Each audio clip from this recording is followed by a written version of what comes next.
La lingerie féminine, des dessous chic, sexy et glamour, mais surtout un marché mondial de 50 milliards d'euros. Dans ce business planétaire, les Français sont plutôt bien placés, car la corsetterie est quasiment née chez nous il y a plus d'un siècle. Aujourd'hui, le Made in France a gardé sa réputation et beaucoup de sociétés historiques ont survécu. Nous avons choisi d'en suivre 3.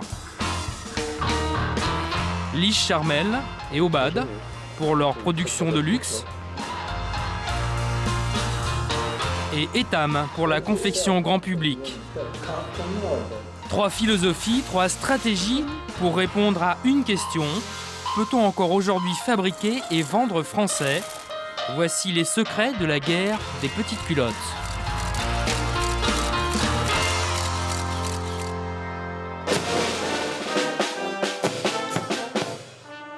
Shanghai, octobre 2011. Devant le palais des expositions, la Chine communiste. Fanfares et petites écolières.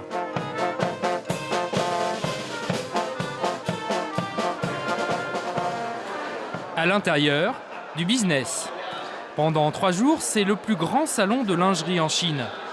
Acheteurs, vendeurs et fabricants viennent du monde entier.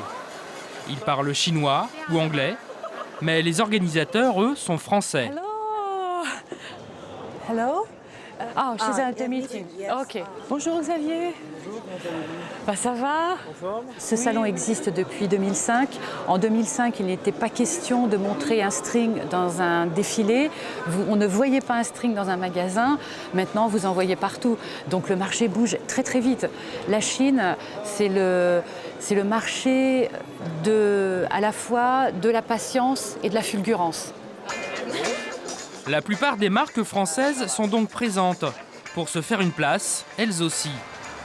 Car l'Asie est devenue l'Eldorado des marchands de luxe. Jusqu'à présent, ils vendaient des berlines, des montres et des vêtements. Demain, ce sera un autre luxe, celui qui ne se voit pas, les sous-vêtements.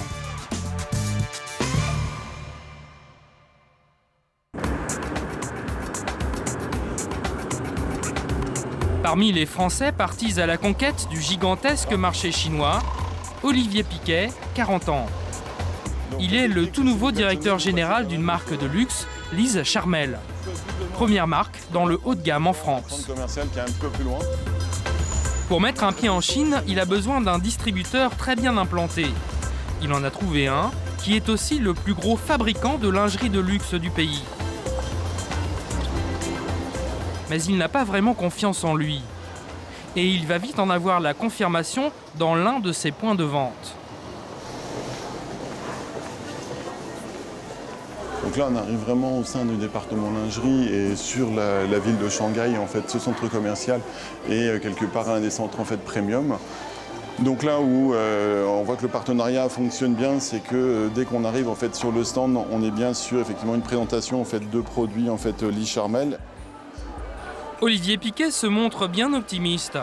En fait, le commerçant chinois utilise sa lingerie comme un produit d'appel. Mais c'est sa propre marque qui apparaît partout, tandis que le logo français est à peine visible. Tout ça alors qu'Olivier a tout ce qu'il faut chez lui pour mieux présenter ses produits. Nous avons des présentoirs de ce type, même plus qualitatifs en fait, qui existent. Toute la négociation va être d'arriver à les faire parvenir jusqu'à ce centre commercial. Vous avez juste ici. Plus loin, il y a une autre petite surprise. D'une rare élégance. Là où on voit qu'effectivement on est en Chine, vous avez un produit Liche Charmel, puis ensuite vous allez avoir au-dessus un produit La Clover. On est effectivement quand même sur 2 produits qui sont aujourd'hui très très différents, même si on peut d'un premier abord dire tiens, il y a une couleur qui a sûrement dû inspirer une autre. Un soupçon de contrefaçon, une marque mise en avant plutôt qu'une autre. Le partenariat n'est pas vraiment au point. Mais Olivier Piquet n'a pas le choix, car le plus difficile ici, c'est justement de trouver un partenaire commercial fiable. Retour sur le salon de la lingerie. Les Français de Liche Charmel aimeraient bien trouver un autre distributeur. Mais le responsable commercial se heurte à un problème de taille. Aujourd'hui, il négocie avec une commerçante qui gère 1 millier de boutiques.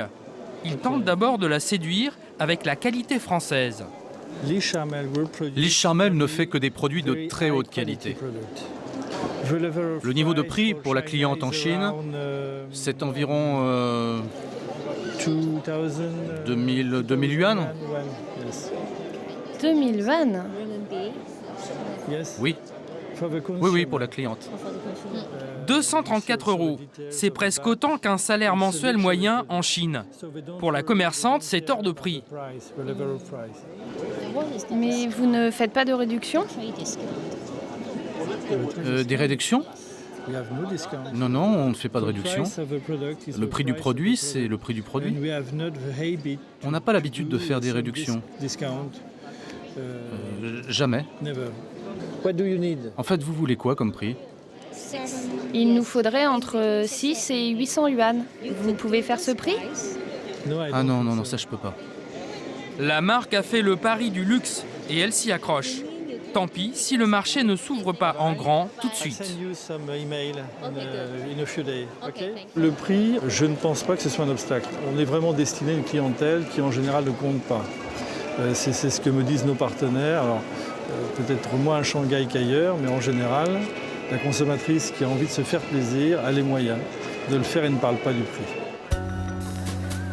Mais d'autres marques françaises ont justement décidé de se battre sur le créneau du prix, avec un succès étonnant. Laurent Milchior est le jeune directeur général de la première enseigne en France, Etam. 1,1 milliard de chiffre d'affaires, dont une grosse partie en Chine. La saga Etam en Chine, ça a commencé en 1994 et le premier magasin a ouvert en 1995. Et aujourd'hui, il y a quasiment 3500 magasins en Chine en 2011. On a démarré avec une seule marque qui s'appelait Etam, dans les grands magasins, avec des corners qui faisaient 50 mètres carrés. Et on voulait des corners plus grands. Sauf que les grands magasins ne voulaient pas nous donner des corners plus grands, ne voulaient pas nous donner plus d'espace qu'une autre marque. Donc on a eu l'idée de lancer des déclinaisons de la marque. Au final, 5 sous-marques sont créées. Etam vend donc 5 fois plus. Désormais, l'enseigne mise tout sur les dessous à la française. Les marchés qui émergent consomment d'abord du textile et qui se voit, et ensuite uniquement des produits plus intimes comme la lingerie. Et on a aujourd'hui à peu près 150 points de vente en Chine de lingerie, et donc c'est un de nos relais de croissance de l'avenir. Aujourd'hui, la marque ouvre son propre réseau de boutiques. À Shanghai, elle vient d'inaugurer ce magasin de 300 mètres carrés sur un des carrefours les plus fréquentés de la ville. On fait des paris, soit on prend des magasins dans des quartiers qui sont déjà reconnus pour être très commerçants, soit on va se positionner sur des quartiers qui sont des quartiers en devenir, et ça permet de payer moins cher et d'accompagner le développement. Quand on est venu en 1994 en Chine, pas grand monde faisait ce pari-là. Bon, c'est un peu la même chose sur les emplacements. Parfois on a raison, parfois on a tort, mais c'est comme ça qu'on se fait un joli réseau de magasins. Cette année, Etam compte ouvrir plusieurs centaines de boutiques, rien qu'en Chine. Avant d'en arriver là, elle a mis en place une véritable machine de guerre.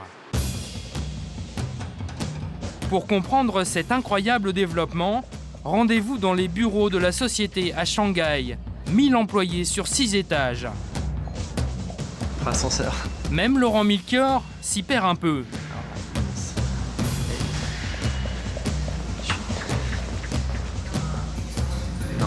C'est un cran. D'habitude, il travaille au siège parisien, mais il vient souvent ici, car la Chine représente désormais 40% de son chiffre d'affaires. Hello Catherine, how are you? Hello, nice to meet you. Ce matin, il vient assister à une réunion qui a lieu chaque semaine. On décortique le résultat des ventes sur tout le continent. Ok. Sur la table, les modèles commercialisés ont tous un peu le même look un peu fillette, qui amuse même le patron. Il y a beaucoup de roses, hein? Tout est rose. Vêtements de nuit, du rose, du rose, du rose, du rose, une ligne rose. Ah, rouge, un rouge. En fait, c'est un des secrets de la marque. Fabriqué au goût du marché, avec juste ce qu'il faut de French Touch. On prend les collections françaises et ensuite on les adapte au marché chinois et d'abord dans les fittings, dans les tailles, puisque les tailles sont différentes sur beaucoup de marchés et sur la gamme de couleurs et le style des produits. Donc on va avoir des produits qui sont les mêmes que la France, typiquement, ça c'est exactement le même produit qu'en France, à l'ajustement de forme près. Ensuite on a des produits qui sont, ça c'est un produit qu'on va retrouver en France mais qui est colorié différemment. Et puis après on a des produits qui sont complètement différents, qui sont uniquement pour le marché local. Thank you Isabelle. Thank you very much. À l'origine de ce succès, le père de Laurent, Pierre Milchior. C'est lui qui a eu l'idée de venir en Chine dans les années 90. La globalisation, il l'a vu venir avant tout le monde. C'est aussi lui qui a créé un concept de magasin très précis. Ici, c'est Shannon, une Taïwanaise au look de guerrière qui fait respecter ce concept. Sur un étage entier, elle agence des boutiques pilotes en fonction de ce qui se vend le mieux. Par exemple, ici, c'est les meilleures ventes. Donc on les met à l'endroit le plus important du magasin. Les clients ont confiance en nous. Si on installe à cet endroit, c'est une façon de leur dire que c'est ça qu'ils devraient acheter. Shannon connaît par cœur le goût de ses clientes. Elle sait exactement ce qui va leur plaire ou pas. Je considère que ça, c'est plus français, plus féminin. Mais les clientes chinoises voient ça comme de la lingerie pour les femmes mûres. En fait, les Chinoises préfèrent des produits comme cela.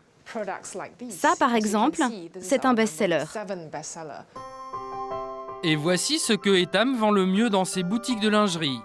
Ça n'est pas pour les ados, mais bien pour les jeunes Chinoises modernes, urbaines, entre 20 et 30 ans.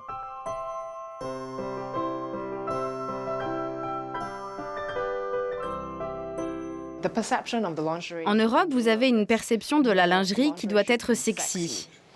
En Chine, le sexy n'est pas aussi défini. C'est quelque chose comme ça. C'est plus mignon, plus midinette. Une fois ce magasin idéal mis en place, tout est photographié et imprimé dans un guide. Il sera envoyé à chacun des 3000 points de vente en Chine et respecté au millimètre.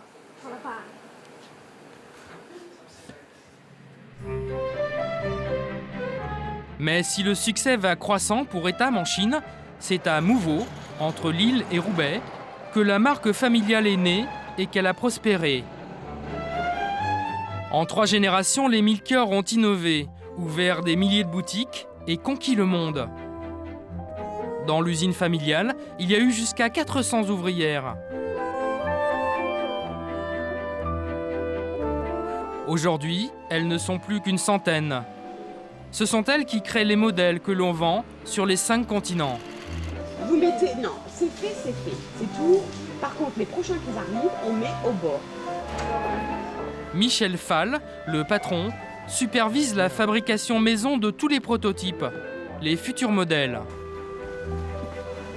Alors, ici, on rentre dans l'antre du bureau d'études techniques. Vous avez des personnes qui ont entre 20 et 30 ans d'expérience dans la corsetterie, ce qui est très rare en France, quasiment unique. Chaque année, ces mains d'or fabriquent 4500 prototypes. 1 sur 3 sera finalement commercialisé. La mise au point d'un nouveau modèle peut prendre jusqu'à 3 mois, mais selon Michel Fall, tout cela est indispensable.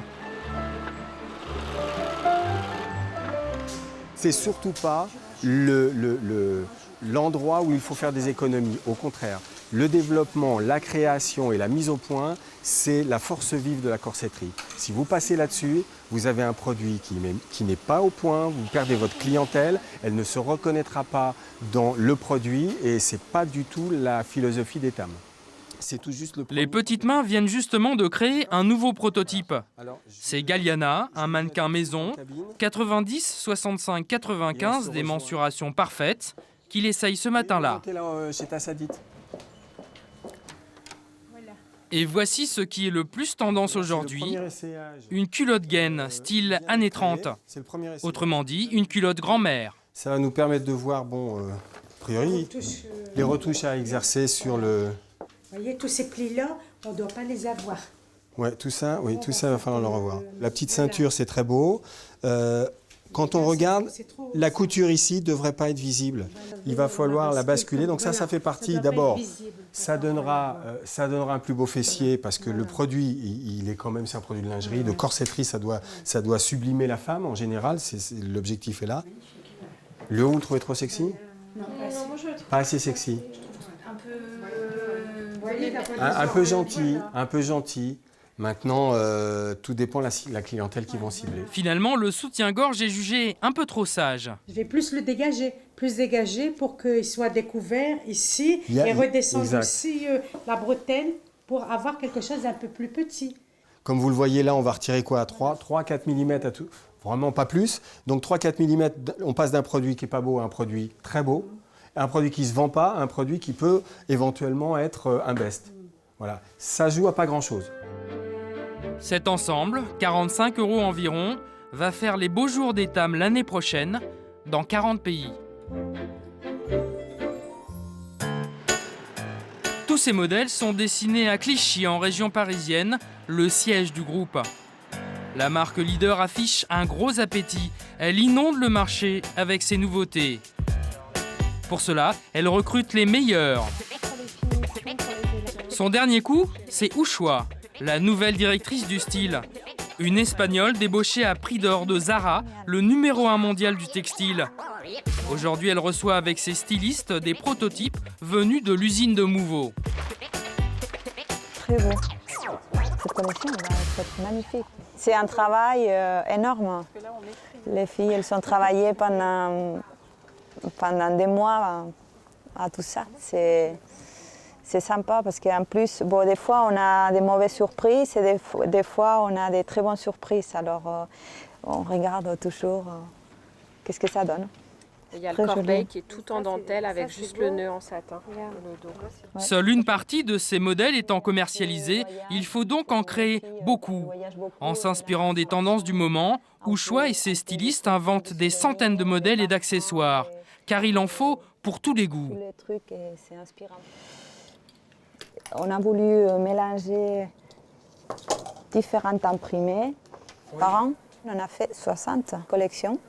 Et on essaye de faire tous les moments d'une femme. Par exemple, là, c'est un peu sophistiqué. Et après, on va avoir d'autres collections un peu plus sport, plus coton, plus pour les matins. On aura des collections avec des imprimés un peu plus relax, décontractés. Bref, il faut ratisser large. Cette course à la nouveauté a été voulue par Laurent Milchior. Tu vas jouer les différentes matières, on va être que en coton, ou tu vas avoir du coton, tu vas avoir de la soie, tu vas avoir le même principe qu'aujourd'hui. Oui, c'est ça. Aujourd'hui, d'une saison sur l'autre, c'est 90% de nouveautés. Donc on doit réinventer plus de 1000 modèles, même 1500 modèles tous les 6 mois pour renouveler l'offre, pour créer des surprises auprès de nos clientes, pour qu'elles aient envie de consommer nos produits et de revenir chez nous. C'est ça qui est très important. Pour moderniser son image, la marque a embauché la top modèle Natalia Vodianova, la star des mannequins mondiaux. Elle a même créé sa propre ligne ultra sexy. Et ça marche. En quelques années, les ventes ont grimpé en flèche. Chaque hiver, un défilé géant réunit des tops et des people. Il ressemble beaucoup à celui de Victoria's Secret, le leader mondial du sous-vêtement, dont Etam aimerait bien prendre la place.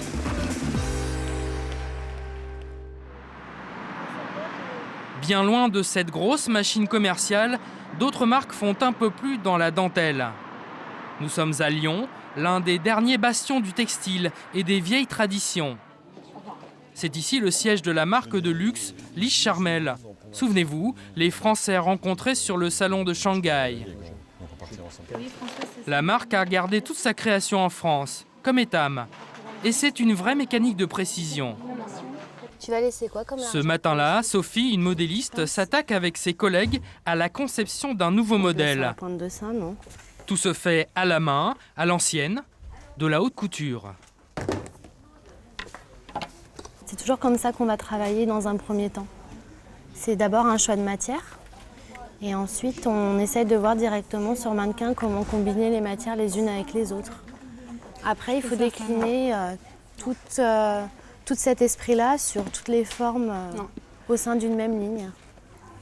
Mais avant de lancer une nouvelle ligne, Sophie doit voir les 2 dirigeants de la marque qui ont la main sur tous les nouveaux produits. À la recherche de Monsieur Domal. Jacques et Sylvia Domal.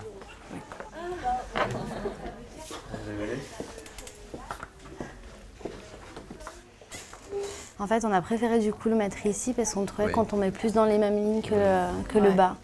Alors des fois, on y arrive assez vite. Je dirais c'est 2-3 travaux. Et puis des fois, ça dure, parce qu'on ne parvient pas. Hein, vous connaissez bien ça. Ce qui compte, c'est l'exigence d'aller au bout de ce que l'on veut faire ici, c'est-à-dire atteindre l'objet qui est l'objet de nos rêves. C'est parfois harassant, hein. Il faut bien le dire. Voilà. Merci. Dans l'atelier commence alors un ballet de la perfection pour une centaine de petites mains et de modélistes. Sur des logiciels, les mêmes qu'on utilise pour modéliser les avions ou des voitures, Un 90C. on calcule toutes les tailles et toutes les profondeurs du futur produit. Puis une couturière assemble un premier prototype dans une taille de base. Il n'y a pas moins d'une vingtaine de pièces à assembler, parfois minuscules. Un travail d'orfèvre. La rectification qu'il y aura à faire. D'accord. Et ben, la rectification qu'il y aura à faire, je vais ouvrir à l'écran. Merci. Alors, on retourne à la machine. Eliane, 18 ans de métier, a besoin d'un peu plus de 2 heures pour fabriquer ce tout premier modèle.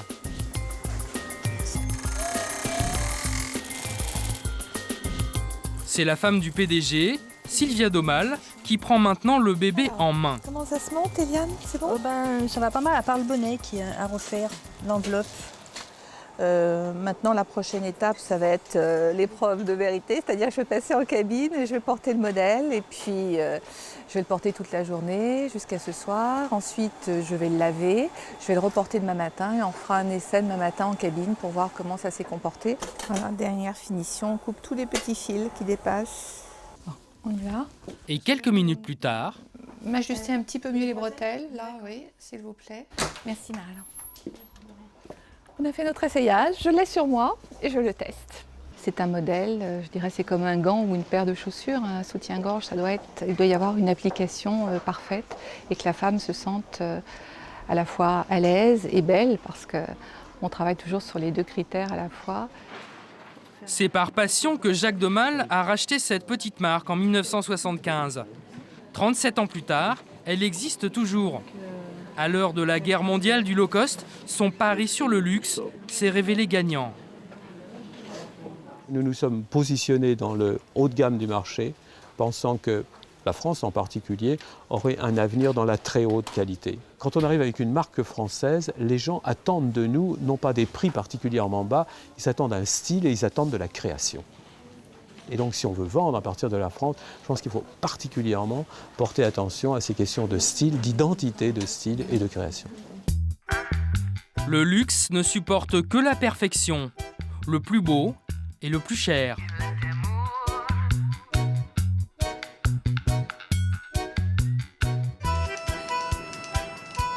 Et c'est à Calais, dans le Nord, que Lise Charmel trouve les plus belles dentelles du monde. Ce jour-là, Sophie, la modéliste, a rendez-vous avec un fournisseur d'exception, l'entreprise Noyon. Un fabricant de dentelles qui a fait la fierté de la France depuis 3 générations. Sophie, elle, vient choisir les échantillons de dentelles pour ses futures créations. Ça, c'est des échantillons, c'est des archives en fait que vous avez retravaillées? Non, c'est vraiment les échantillons. Le premier échantillon qui Sophie est venue puiser dans les trésors de la marque, ses archives. Une mine d'or impossible à reproduire aujourd'hui. On imagine bien des dentelles de ce type-là dans ce thème-là. On a des centaines de grimoires tels que celui-ci, donc forcément ce sont des choses très anciennes, forcément. Il y a même des articles qu'on ne peut plus aujourd'hui reproduire, on peut simplement s'en inspirer. Donc c'est un vrai patrimoine, c'est quelque chose de très très précieux pour nous. On joue avec les fonds. Chaque échantillon coûte environ 7 000 € à produire. La collection coûte 300 000 € en moyenne. Ce qui rend cette dentelle si chère se trouve à quelques mètres de là.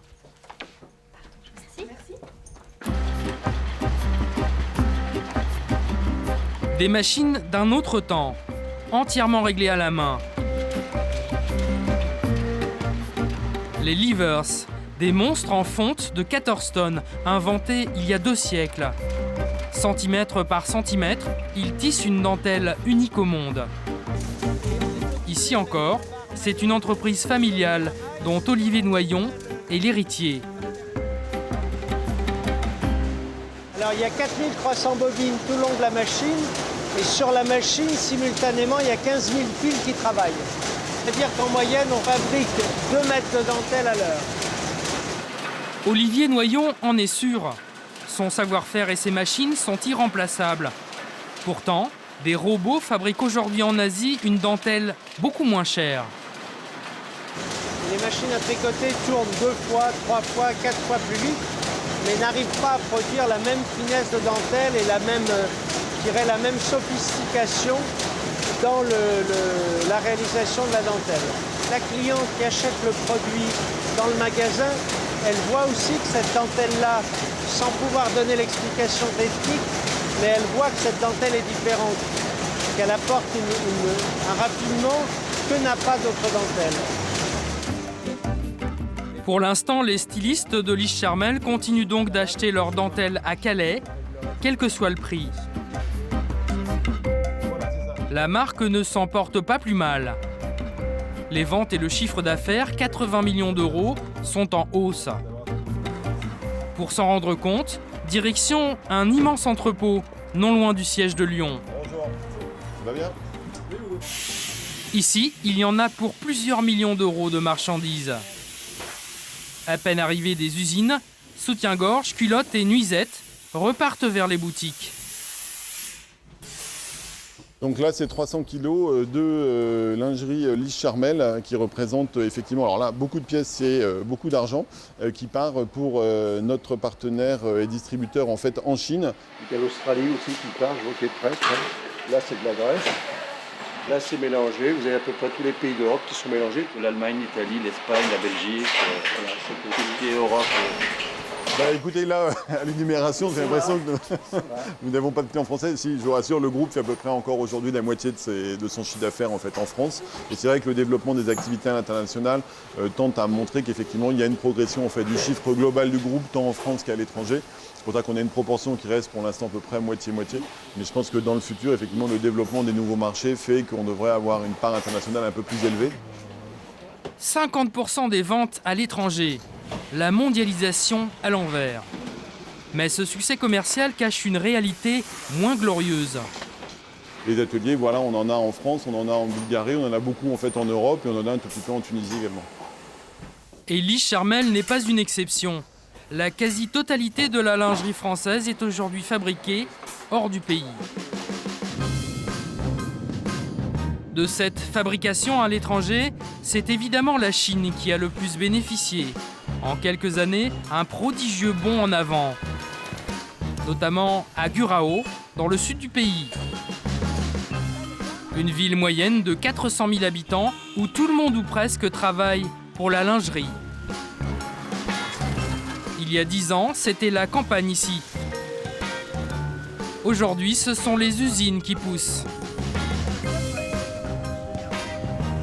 Même dans ce petit immeuble, il y a des ateliers à l'intérieur. Tom Lee, un Canado-Taïwanais, dirige la plus importante de ces usines. Il a vu la ville se métamorphoser.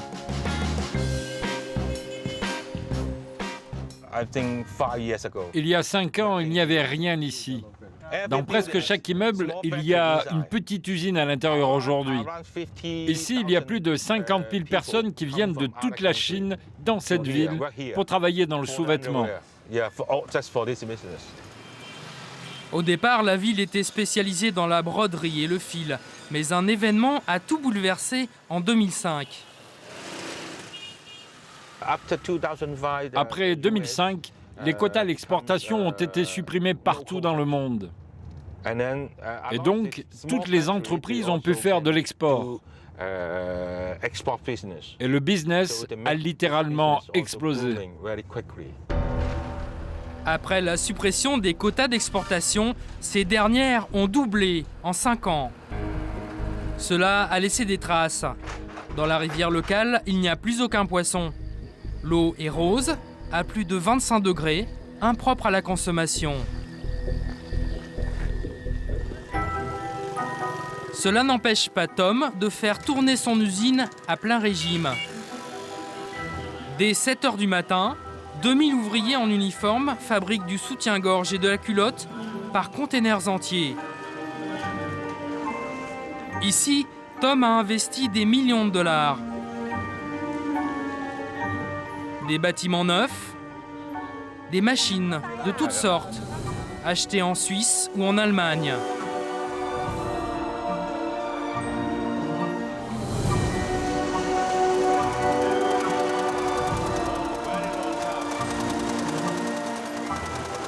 Son dernier bijou, tout un lot de machines italiennes.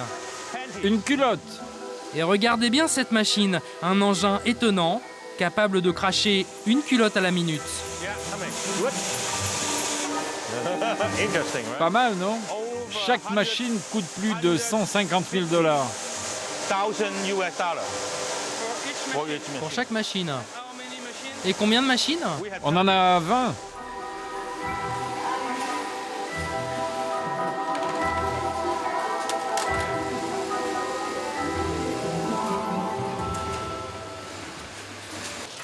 Ici, les ouvriers sont plutôt bien traités. Ils ont une cantine, des logements quasi gratuits et même une salle de spectacle. De belles conditions et pourtant, ils ne restent pas. On essaye de les retenir dans notre société, mais ils ont toujours une bonne raison pour partir. Ils rentrent à la maison pour se marier ou pour s'occuper des enfants. La Chine reste la Chine et on ne changera pas les mentalités. En 3 ans, 1000 ouvriers sur 3000 ont quitté l'usine. Pour retenir les autres, Tom a fait de gros efforts sur les salaires. 300 € par mois, 2 fois le minimum légal. Cette main-d'œuvre plus chère n'arrange pas du tout ses clients européens. Surtout qu'un autre phénomène complique la situation. Le problème, c'est que quand on signe le contrat avec les clients, c'est toujours en dollars américains. Par exemple, il y a un mois, un dollar valait 6 yuan 3. Aujourd'hui, avec le taux de change, un dollar, ça vaut pas plus que 6 yuan. On a perdu 30 centimes en moins d'un mois. Autrement dit, quand Tom travaille en dollars à l'exportation, il perd de l'argent, moins 30% en 5 ans. Il a donc dû trouver une solution. Venez voir, venez voir.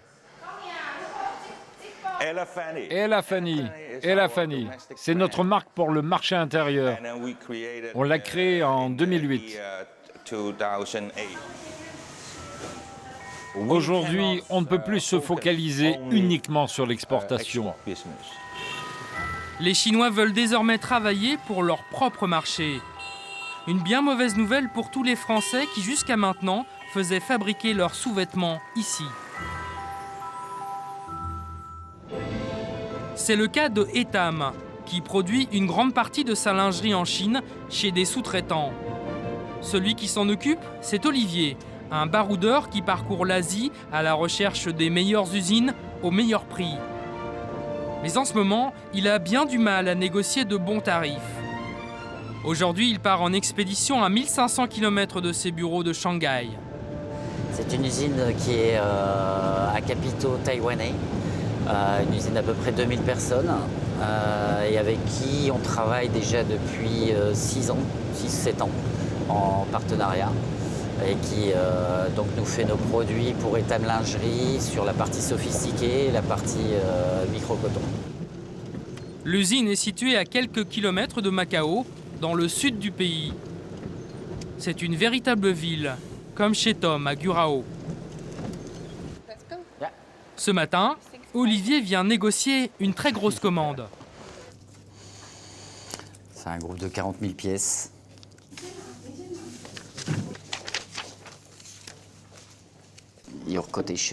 Les prix que vous me proposez sont très loin de ce que je souhaite obtenir. Cette broderie est très chère. Il y a aussi le petit trou là. Ça fait un coût minute plus élevé.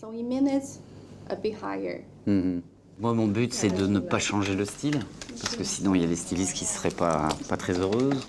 Vous pouvez me dire la différence si on ne fabrique pas le trou et qu'on fait quelque chose de plat? Ça ferait une réduction de 10 cents. 10 cents $, si on faisait une couture pleine tout du long sans avoir la petite décoration à l'arrière, mais en même temps, c'est ce qui donne un petit peu le style du produit. Donc je suis quasiment sûr de toute façon qu'il faut le garder. Mais son interlocutrice, très souriante, ne lâche rien. Et Olivier s'aperçoit qu'elle a de bonnes raisons pour cela. C'est quoi le pourcentage des commandes de la marque Etam dans cette usine? Avant, c'était 10%. Aujourd'hui, ça baisse un peu. Ah bah ça dépend de vous. En clair, Etam est un tout petit client de cette gigantesque usine.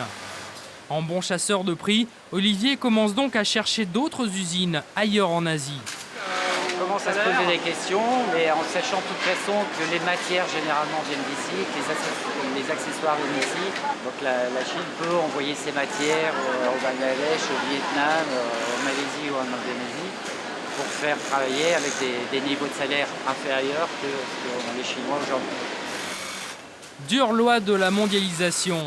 Même la Chine, devenue trop chère, est menacée de délocalisation. Mais pas question pour autant de revenir fabriquer en France. C'est d'ailleurs un pays juste à nos portes qui peu à peu rafle le marché des petites culottes. À 2 heures de vol de Paris, la Tunisie. Des rues poussiéreuses, 20% de chômage, un salaire moyen de 150 €. C'est ici que se fabrique désormais une grosse partie de la lingerie française, de Etam au plus haut de gamme. Dans la région de Monastir, sur la côte sud, le soutien-gorge est roi. L'un des barons de cette industrie est français, Ludovic Mouret. Il représente la 4e génération d'une vieille famille de la confection française. Son père a débarqué ici il y a 18 ans, sur une intuition de génie. À l'époque, on avait constaté que ce secteur de la lingerie, corsetterie, n'était encore pas beaucoup délocalisé. Donc on s'est dit que c'était une opportunité à saisir et que c'était plus dans ce secteur-là qu'il fallait investir. Toutes les entreprises ne peuvent pas se permettre d'aller délocaliser à l'autre bout du monde. Donc le gros avantage de la Tunisie, c'est la proximité. On est à 2 heures d'avion maximum de la France. La famille Mouret a démarré dans ce petit village du Sahel avec 17 employés. Aujourd'hui, elle a plusieurs usines et 2000 employés. Elle fabrique 3 millions de sous-vêtements et de maillots de bain par an. Ses clients, Etam, mais aussi presque toutes les marques françaises. Donc là, vous avez un soutien de chez Chantel, un autre client qui s'appelle Janine Robin. Là, c'est un produit de chez Etam. Donc vous voyez qu'on peut faire dans le même atelier des produits de marques différentes. Les clients envoient leurs propres contrôleurs sur place. Ce jour-là, nous croisons la représentante d'une marque italienne réputée, La Perla. Cette proximité entre concurrents ne semble gêner personne. On ne peut pas demander à notre personnel de travailler mieux pour certains clients et moins bien pour d'autres. Donc tout le monde bénéficie du niveau de qualité et du grade de qualité le maximum qu'on puisse faire dans la société. Ce que vend Ludovic Mouret, donc, un travail irréprochable à prix tunisien. La moyenne de nos temps de fabrication est entre 7 et 8 minutes pour les bas. Et pour les hauts, on arrive à 18 minutes en moyenne pour un soutien-gorge. Et sur ce temps total, nous appliquons un coût minute qui est de l'ordre de 0,12 € la minute. Ben, si vous prenez 20 minutes à 0,12, ça fait 2,5 € par soutien environ. Ce n'est donc pas la fabrication qui coûte le plus cher. La vraie différence entre un produit bas de gamme et un autre de luxe, c'est la matière. Il faut savoir que le tissu, c'est ce qui représente la part la plus importante d'un article. Autour de 60% en moyenne, alors que la confection peut représenter grosso modo 15%. Donc ce qui importe et ce qui fait la différence au niveau du prix, c'est essentiellement les matières. En ajoutant le coût du transport et des taxes, le prix de fabrication d'un soutien-gorge varierait donc de 5 à 20 euros. À la vente, cela vaut 4 fois plus, entre 20 et 100 euros. La différence entre les deux, c'est la marge pour les fabricants et les distributeurs. Des marges plus que confortables, mais pour certaines marques, ça ne suffit pas. Aubade, une société française bien connue, fondée il y a un siècle. Le symbole même du chic et du glamour à la française, avec ses fameuses leçons de séduction.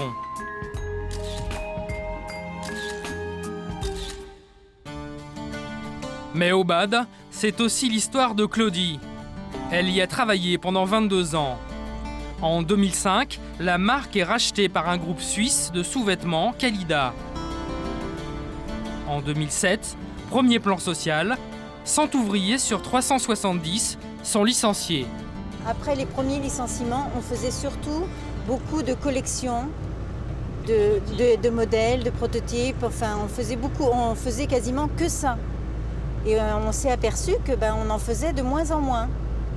Mais après, on a compris quoi. Après, on a compris que tout était fait en Tunisie. De toute façon, ça revenait griffé Made in Tunisie, donc il n'y a pas de mystère. Hein. En 2010, deuxième plan de licenciement à l'usine de Saint-Savin. Sur les 130 personnes qui restaient, 110 sont remerciées. Cette fois, Claudie en fait partie. Les derniers temps, on n'avait qu'une envie, c'était de partir. De partir de cette boîte. Et puis, malgré que le dernier jour était très dur, pour franchir la porte, ça a été très très dur. Mais maintenant, non, la page est tournée, ça ne me fait plus rien. Aujourd'hui, dans cette usine qui paraît désaffectée, presque fantomatique, il reste une vingtaine d'employés à l'expédition. Moi, je pense que c'était programmé quand même depuis le début. Depuis le rachat ? Oui, depuis le rachat. Depuis le rachat, je pense que c'est la marque. Ils voulaient la marque. C'est pas l'entreprise qui voulait par elle-même, c'est la marque. Et ça y est, ils l'ont obtenu. Et puis. Et vous n'êtes plus là ? Et on n'est plus là. Rendez-vous ce matin-là devant le Conseil des prud'hommes à Poitiers. Pour Claudie et 62 de ses collègues, ce n'est pas un licenciement économique. C'est une restructuration qui vise à diminuer les coûts en France et donc à augmenter le bénéfice des actionnaires. Claudie voudrait donc toucher bien plus que les 10 000 euros d'indemnité qu'elle a reçus, le minimum légal pour 22 ans de travail. À l'audience, l'avocat d'Aubade et de Kalida prend plus de 3 heures pour exposer ses arguments. Les ventes étaient en baisse et Aubade avait perdu 10 millions d'euros en 2 ans. Il fallait donc licencier pour éviter la faillite. Pourtant, l'actionnaire suisse a déboursé 9 millions d'euros pour ouvrir des boutiques en France. Pour les avocats des anciennes d'Aubade, les choses sont donc parfaitement claires. Le rachat de la société Aubade par Kalida Suisse, c'est de la cannibalisation. On dépouille la bête, on prend tout ce qui est consommable pour avoir un profit rapide et dès que la rentabilité baisse, ce qui sera inéluctablement le cas puisque c'est un produit de luxe qui perd ses qualités. Donc quand ce produit va perdre ses qualités, quand il va être dépassé par un produit de meilleure qualité, cette société va être vendue par Kalida Suisse qui se retournera vers d'autres secteurs. L'avocat de Kalida peut pleurer que les ventes baissent, mais effectivement, s'il n'y a plus de salariés en France, s'il n'y a plus de production en France, s'il n'y a plus de revenus en France, les ventes font forcément chuter. Ça se mord la queue, hein, ça se mord la queue. À force de faire chuter, d'augmenter le chômage, de faire chuter les salaires en France, tôt ou tard, il n'y aura plus personne pour acheter en France. Après, les patrons viendront se plaindre qu'ils ne vendent plus. Ah. Le point de vue de Aubade, Kalida, nous ne le connaîtrons pas. Excusez-moi, est-ce qu'on peut vous poser une question, au moins à votre avocat, non ? Non, merci. Pas de rien. Le délibéré sera rendu en 2012. En attendant, les bénéfices de la marque ont explosé. Alors, Obad est-elle devenue une coquille vide? Une étiquette posée sur des produits faits par des sous-traitants. La marque a refusé notre caméra. Dans un courrier, elle nous indique qu'il y a bien une équipe de création d'une vingtaine de personnes à Paris qui réaliserait tous les prototypes. Tous? Pas vraiment. Retour en Tunisie, dans la région de Monastir. On a du mal à le croire, mais c'est dans cette ruelle hors du temps qu'Obad fabrique l'essentiel de ses produits et décline ses fameuses leçons de séduction. C'est possible de parler à un responsable de... C'est bien Khalida ici, hein? Khalida Obad. Ouais. C'est possible de parler à un responsable de... Nous n'avons pas pu entrer dans l'usine, mais nous avons rencontré une de ses ouvrières à la fin de sa journée. Elle y travaille depuis 13 ans et accepte de nous parler, mais à condition qu'on ne la reconnaisse pas. Elle nous explique que depuis 2 ans, une petite unité d'une dizaine de personnes s'est ouverte à l'usine. Nous lui montrons des images des petites mains de Lise Charmel et de Etam qui conçoivent des prototypes, mais en France. Et là encore, elle confirme. Les modélistes travaillent sur les ordinateurs, comme celui-là, avant que tout soit lancé en production. Il y a une chef modéliste qui est là avec nous. C'est une Française. C'est elle qui essaye les modèles et c'est elle qui nous dit si ça va ou si ça va pas. Contrairement à ce qu'Obad affirme, une partie des prototypes serait fabriquée et même essayée en Tunisie. Mais ce cas ne semble pas isolé. C'est un peu ici, dans la région de Monastir, que se joue le destin de la lingerie bleu-blanc-rouge. Ludovic Mouret, qui travaille pour Etam et toutes les marques, a démarré une nouvelle activité, l'élaboration de prototypes, le domaine jusqu'à présent réservé des grandes marques françaises. Donc là, on rentre dans la phase, si vous voulez, de plus de création. Alors là, on a un exemple concret. Donc, un de nos clients est venu avec 7 échantillons et nous a demandé de réaliser des échantillons différents avec d'autres matières. Autrement dit, son client français sous-traite en Tunisie la création de prototypes et de nouveaux modèles. En partant de ce produit, on arrive à celui-ci. Donc là, vous avez le bonnet qui est entièrement en tulle brodé. Une des raisons principales, c'est que les séries et les thèmes changent de plus en plus vite et que les structures qui existent en Europe ne permettent plus de répondre à cette demande qui a évolué et qui a augmenté. Donc forcément, il faut qu'on donne un coup de main à nos clients pour le faire. Des demandes comme celle-ci, Ludovic Mouret en a de plus en plus. Pour les marques françaises, la tentation de tout sous-traiter, y compris la création, est de plus en plus forte.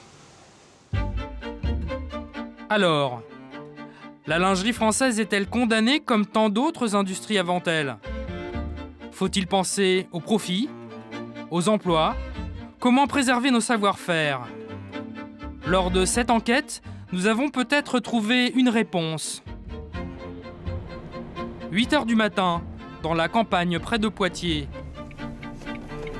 Comme chaque jour, Claudie, l'une des licenciées d'Obad, se rend sur son nouveau lieu de travail. Un petit salaire mais un vrai bonheur, celui d'exercer de nouveau ses talents dans le dernier né des ateliers de confection en France, Indiscrète, une société créée il y a 2 ans. Pour l'instant, ça marche très bien. Très très bien, on est très contents parce qu'on a des retours quand même, on le voit au niveau des commandes et tout. Oui, ça marche très très bien. La marque s'est spécialisée dans les grandes tailles et dans le sur-mesure. Claudie a été l'une des premières clientes. Moi, je sais que depuis que je travaille là, j'ai retrouvé un confort que je n'avais pas avant. Vous achetiez où avant? J'achetais Obad. Mais Obad avait tellement régressé au niveau de sa qualité que je me sentais plus bien dedans, quoi. L'entreprise a été fondée par 3 cadres licenciés d'Aubade, dont Didier Degrand, l'ancien patron de l'usine. Dans l'atelier, une dizaine de petites mains venues elles aussi de la marque de luxe. Pas de gros moyens, tout est vendu à domicile. Et pour s'en sortir, Didier Degrand a trouvé une idée pas banale. Le mystère de sa réussite se niche dans ces petites boîtes. Et ben noir. Donc là, par exemple, dans un sachet, nous allons avoir tout ce qui compose un produit. Donc la doublure de bretelle, le haut de bonnet, l'entre-deux, ou le milieu, comme vous voulez, donc en tissu et en doublure, et les bas-bonnets en doublure et en tissu principal. Un soutien-gorge en pièces détachées. Une idée toute simple, mais qui change tout. L'idée, c'est qu'on ne fabrique aujourd'hui que ce qui est vendu. Pour l'instant, c'est un succès. Indiscrète a séduit 8000 clientes. Et Didier Degrand espère atteindre l'équilibre financier dans 1 an. Au niveau de la qualité, on est sur du haut de gamme. Donc après, au niveau des prix, donc, chez Indiscrète, on est sur une parure à une centaine d'euros alors que nous fabriquons en France. Je ne vois pas pourquoi, si on continue de la façon dont on a démarré, je ne vois pas pourquoi on n'y arriverait pas. Maintenant, on visera probablement à terme, parce qu'aujourd'hui on n'en est pas là, à terme on visera probablement une marge moins importante que ces entreprises qui ont pignon sur rue, sûrement, et qui fabriquent à l'étranger. Il y a donc une morale à cette histoire. Entre réaliser de super profits et garder, voire créer des emplois en France, Didier Degrand a choisi.